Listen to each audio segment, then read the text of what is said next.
Bonjour à tous. Donc juste pour vous donner un petit avant-goût de ce que va être la version finale, donc la 4.9.6 qui est le début de la version finale. Elle n'a pas trop changé par rapport à la 4.6. Donc il n'y a pas vraiment de grandes surprises, si ce n'est quelques petites choses. Sous les conseils de Lolotte, effectivement, j'ai mis les liens des vidéos directement dans le fichier.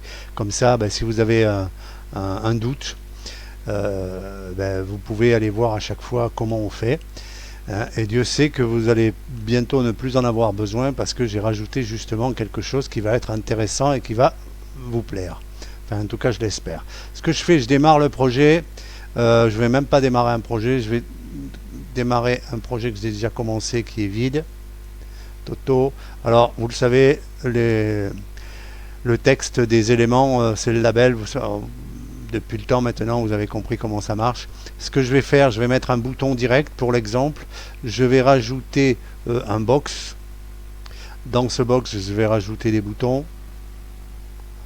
Dans ce groupe, dans le même groupe, je vais rajouter un menu. Dans ce menu, je vais rajouter un submenu. Pardon. Je vais mettre des icônes. Hein, tout ça pour que ça soit un petit peu cohérent. Je vais pas mettre de machin. Voilà. Tac, tac. Non, ce menu, non, on peut pas mettre. Voilà. Tac. De toute façon, maintenant, vous avez deux contrôles. Alors, voilà, j'ai un groupe, j'ai mis un bouton directement dans le groupe. J'ai rajouté par la suite un box vertical, deux boutons. Ensuite, dans le groupe, j'ai rajouté un menu et un submenu dans le menu. Alors, quand vous allez monter votre arborescence d'éléments, si vous avez un doute, hein, vous cliquez sur l'élément et vous allez au point d'interrogation ici en haut là. Et là, ce point d'interrogation va analyser l'élément, le parent, le contexte, et il va vous dire, dans ce contexte, les attributs autorisés pour l'élément button 1 sont label, ID, tag, image MSO, enabled, size. Cet élément peut aller dans un groupe. Ça, c'est juste un rappel, parce qu'il est dans le groupe. Hein. C'est juste un rappel pour dire, voilà, il peut aller ailleurs. Hein, voilà. Donc pour le bouton, voilà, pour un élément qui est directement dans le groupe, et en l'occurrence un button, les attributs sont listés, les attributs possibles sont listés. Maintenant, ce que je vais faire, je vais prendre le box. Si je pose la question, dans ce contrôle, les attributs pour l'élément box sont ID et le box style, vertical ou horizontal. Point barre. Voilà. Donc, si je prends un bouton ici, et là, il est dans un box. Si je pose la question, voilà. Les attributs possibles sont label, ID, tag, image, MSO, enabled. Et là, vous avez vu, je n'ai pas le size. Voilà, il ne vous donne pas le size. Voilà, bon, il y a le petit rappel qui peut aller dans un groupe, tout ça. Et pareil pour les menus, par exemple, si je pose la question, alors là, le menu, il est enfant du groupe, donc j'ai item, item size, enabled, label, image MSO, size.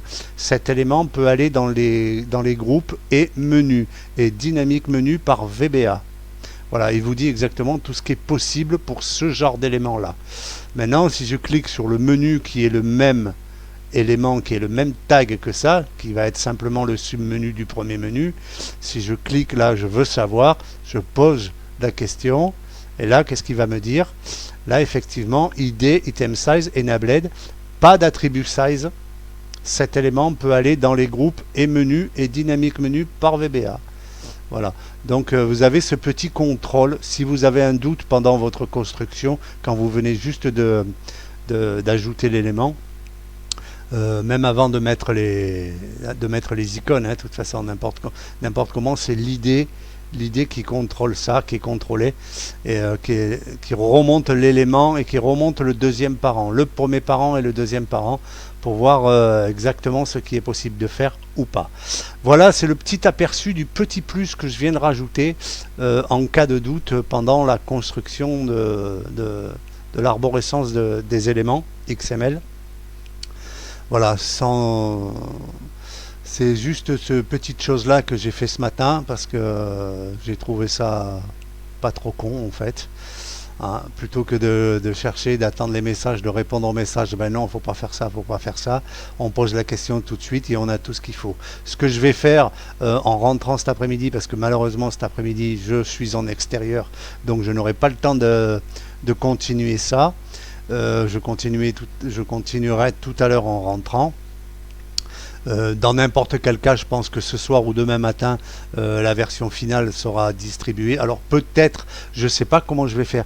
Je vais peut-être la mettre sur le poste ici, que vous ayez le moyen de la tester avant que je la mette dans les ressources directement en téléchargement. Pour éviter à chaque fois de les refaire et de le refaire et de le refaire, parce que les mises à jour c'est long, faut attendre l'approbation. Donc voilà, d'ailleurs la mise à jour de la version 6, je l'ai supprimée parce que justement, voilà, il fallait attendre trop longtemps. Et voilà. Donc ce que je vais faire, peut-être, je sais pas, j'ignore encore, je la mettrai directement ici dans un post, dans une réponse dans la discussion de cette ressource, pardon, je parle plus français moi. Donc voilà, c'était juste ce petit truc en plus et beaucoup de petits bugs, mais sans gravité vraiment, mais qui étaient vraiment pas, ça faisait pas propre. Et voilà. Donc là, je l'ai essayé pas mal de fois ce matin, dans tous les sens. J'ai essayé un petit peu de la tordre dans tous les sens et je n'ai pas eu d'arrêt fatal. Et je n'ai pas eu de bug d'ailleurs. Voilà, donc je pense que là on est sur une petite app sympa.